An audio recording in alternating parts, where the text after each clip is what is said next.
आज हम लोग इस वीडियो में पढ़ेंगे रासायनिक अभिक्रिया एवं समीकरण।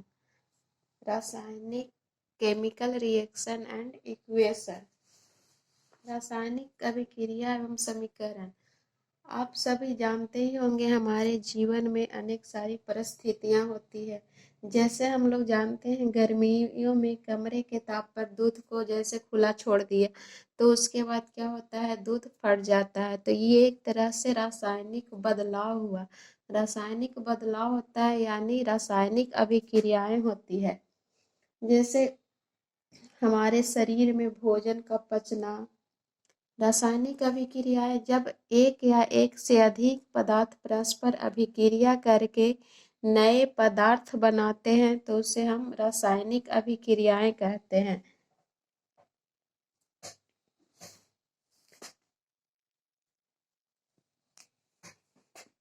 जैसे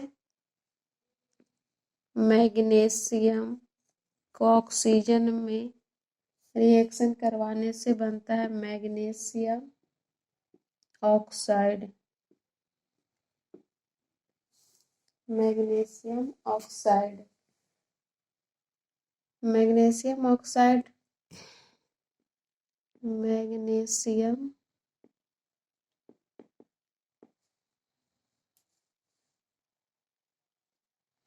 मैग्नीशियम ऑक्सीजन दोनों मिलकर बनाते हैं मैग्नीशियम ऑक्साइड।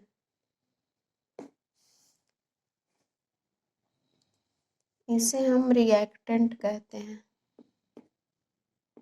रिएक्टेंट और प्रोडक्ट।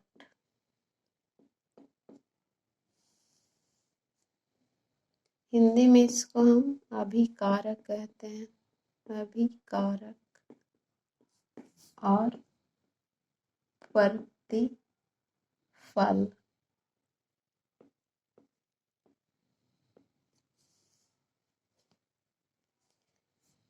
अब हम लोग पढ़ेंगे रासायनिक अभिक्रियाएं की विशेषताएं क्या क्या होता है।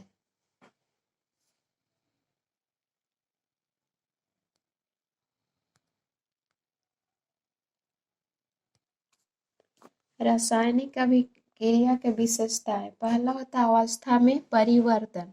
अवस्था में परिवर्तन होता है यदि हम लोग मोमबत्ती को जलाते हैं तो उसका कुछ भाग पिघल कर नीचे गिर जाता है और कुछ भाग वाष्प में परिवर्तित हो जाता है, यानी उसमें अवस्था में परिवर्तन होता है। ठोस से द्रव और गैस दोनों में परिवर्तन होता है।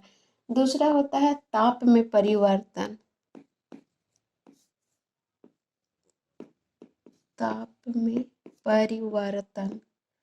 ताप में परिवर्तन होता है कि जैसे हम लोग चूना का एक ढेला पे पानी गिराते हैं तो उसमें क्या होता है, ऊष्मा निकलने आता है। उसमें अचानक से गर्म गर्म गर्म हो जाता है तो यानी उसमें से ऊष्मा निकलता है। जहाँ पे जिस रासायनिक अभिक्रिया में ऊष्मा उत्पन्न होता है उसे हम ऊष्मा क्षेपी अभिक्रिया भी कह सकते हैं। और जिस अभिक्रिया में ऊष्मा को सोख लेता है तो हम उसे ऊष्मा शोषी अभिक्रिया भी कह सकते हैं।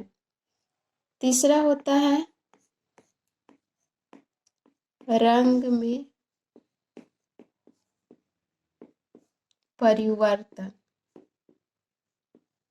रंग में परिवर्तन होता है कि कुछ रासायनिक अभिक्रिया वैसा होता है जिसमें रंग परिवर्तन होता है। जैसे हम पोटेशियम परमैंगनेट में बैंगनी रंग के विलयन डालने पर उसका या थोड़ा नींबू का रस निचोड़ने पर उसका विलयन बैंगनी रंग से धीरे धीरे गायब होने लगता है, तो इस कारण रंग में परिवर्तन भी होता है।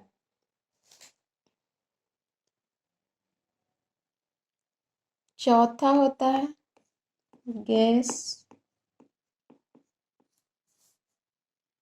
गैस की उत्पत्ति। गैस की उत्पत्ति में होता है कि कुछ रासायनिक अभिक्रिया ऐसी है जिसमें कोई गैस उत्पन्न होती है। जैसे हम लोग जिंक के अभिक्रिया में HCl डालने पर जिंक क्लोराइड और हाइड्रोजन गैस उत्पन्न होता है। इससे हम बोल सकते हैं गैस की उत्पत्ति हुई है।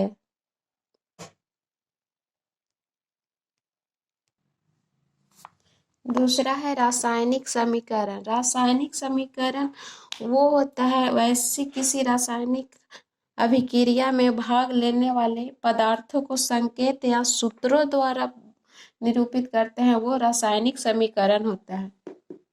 किसी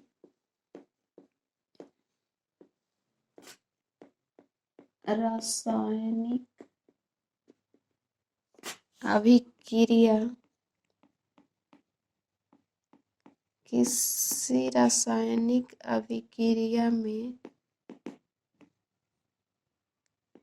भाग लेने वाले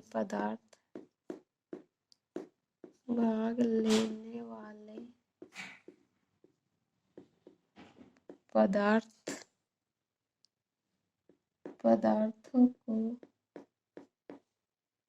संकेत या सूत्रों द्वारा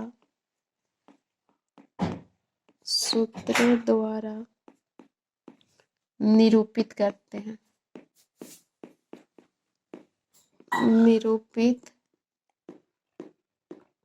हैं वो रासायनिक समीकरण कहलाता है। जैसे हाइड्रोजन क्लोरीन को सूरज के प्रकाश में रिएक्शन करवाते हैं तो बनता है हाइड्रोजन क्लोराइड, हाइड्रोक्लोरिक अम्ल। समीकरण के लेफ्ट साइड में रहता है उसको हम रिएक्टेंट बोलते हैं और राइट साइड का प्रोडक्ट बोलते हैं। हिंदी में इसको अभिकारक कहते हैं और प्रतिफल।